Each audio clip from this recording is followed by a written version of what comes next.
Hi, everybody, and welcome to IGTV, a production of New York City Metro InfraGard Members Alliance, Inc. We're live today, coming to you from our New York City studios. And let me just switch the screen, and there we go.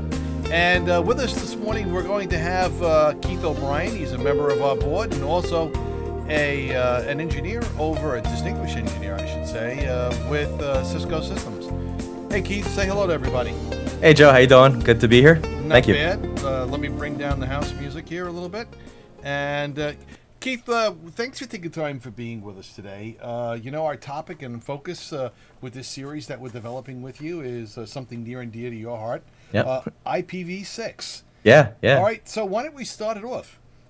Sure. Why are we all talking about IPv6? Well, it's a good question. So if you've been involved in the industry over the past 10, 15 years, you probably have heard numerous times, this is going to be the year for IPv6, right? We're going to see a big rollout of IPv6. And it never really happened, right? So, we've had IPv6 on our platforms. I think the first time we introduced it was in the mid-90s, 95, 96. So it's nothing new. But why are we all of a sudden talking about it? Seems to be serious now. We're seeing a lot more of it in the trade press and whatnot. And the answer is pretty simple. It's because up until now, we had plenty of IPv4 addresses. And there really wasn't any pressing need for going to IPv6 until now. Now, it's getting to the point where back in February of 2011, we, just to give a little background to the listeners, there is an organization, an international organization called IANA, and they're responsible for handing out addresses, V4 and V6 addresses, globally. And then within each area of the world, North America has ARIN, Europe has RIPE, and there's other agencies similar to those in Asia, APNIC, in Latin America, and Africa, that are responsible for their regions and handing out their addresses. So what IANA does is they hand out addresses to these regional authorities, like in North America, so we have ARIN, and then ARIN hands out the addresses to service providers like a Time Warner, a Comcast, large enterprise organizations, all of those kinds of things. And these entities are nonprofits. ARIN's a nonprofit, and they're basically responsible for handing out those addresses. What happened last year at the international level, this was kind of a big geek ceremony, they handed out the last block of IPv4 addresses. So at the international level, there are no more. We're out.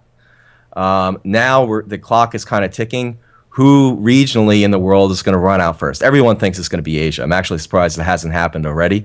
It's probably going to happen in the next couple of months. We're going to get some announcement out of Asia, APNIC, saying we're out. If you come to us as an organization in Asia somewhere and want you have a new company or some offering or a service provider, you have new customers coming on board and you need more addresses, the answer is going to be we don't have any. The only thing we can give you are IPv6 addresses. So for that reason, now there's actually a business reason as to why we have to pay attention, right? So if you're a service provider, let's say in North America, you're a Time Warner or a Cablevision or somebody who's actually offering service to customers, and you want to sign up new customers, or better yet, offer new services, right? Maybe the proliferation of mobile devices, iPhones and Android devices, they're all using IP addresses, right? If you want to keep that up, once we hit that same wall and there are no more V4 addresses, all of that's going to fall off a cliff. So we have to be prepared, and we're almost behind the 8 ball here. We have to be in a position where we can gracefully migrate over to IPv6 and start, as the growth continues, start handing out IPv6 addresses instead of IPv4.